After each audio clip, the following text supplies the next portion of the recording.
Hey guys! Today I'll show you how you can invite an accountant to FreshBooks. So let's get started. If you need to share your financial records with an accountant, FreshBooks makes the process simple. Start by logging into your FreshBooks account and navigating to the Team Members section. This is where you can manage user access and permissions. Next, click the Add Team Member button. Enter the accountant's first name, last name, and email address.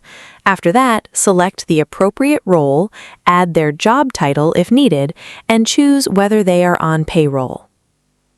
Accountants receive restricted access within FreshBooks. They can view important information such as reports, invoices, and expenses, but they cannot manage your clients or projects. This helps protect your business data while still giving them access to the information they need. You can also edit or revoke their access at any time from the Team Members section, keeping full control of your account in your hands. Inviting your accountant can save time, improve collaboration, and help reduce bookkeeping errors. It also makes tax preparation much easier since your accountant can access the financial information they need directly from FreshBooks. That's it. If you found this video helpful, consider giving it a like and subscribe.